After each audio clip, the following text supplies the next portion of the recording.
Dans la capsule précédente, nous avons discuté des différents usages possibles des vidéos pédagogiques. Dans cette troisième partie, nous allons voir les caractéristiques qui rendent une vidéo efficace.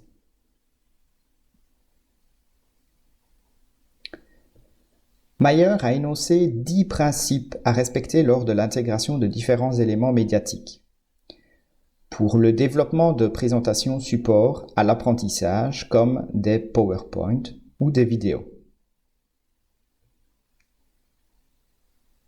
Le premier est le principe de cohérence qui consiste à aller à l'essentiel et éviter les éléments décoratifs ou distracteurs, pas d'effets sonores, pas de musique de fond, pas d'illustrations inutiles. Le second est le principe de signalement qui consiste à mettre en évidence, attirer l'attention sur ce qui est important. Le troisième principe est celui de redondance.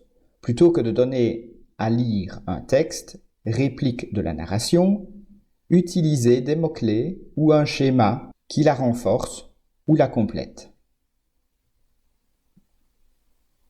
Le quatrième principe, celui de contiguïté spatiale, suppose que l'on place côte à côte des éléments qui se complètent. Par exemple, un schéma et l'explication relative sur une même dia plutôt que sur 2 dias successives.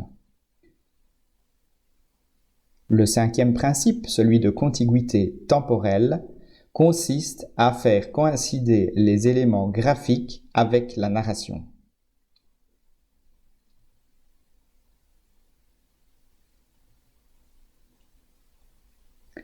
Le sixième principe est celui de segmentation, qui consiste à proposer à l'apprenant plusieurs séquences courtes plutôt qu'une seule séquence longue.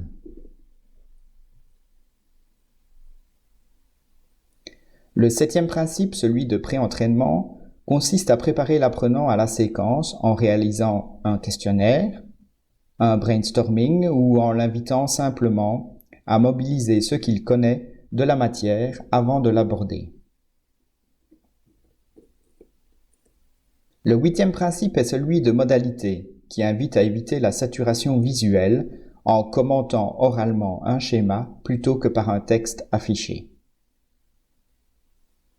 Le neuvième principe, celui d'intégration multimédia, préconise d'utiliser des ressources variées, audio et visuelles, pour favoriser le traitement de l'information. Par exemple, un schéma commenté oralement plutôt qu'un long texte à lire. Le dernier principe, celui de personnalisation, propose de vous adresser directement à l'apprenant plutôt que d'utiliser la troisième personne. Quoi qu'il en soit, le mieux étant l'ennemi du bien, ne cherchez pas à absolument respecter tous ces principes pour chaque vidéo.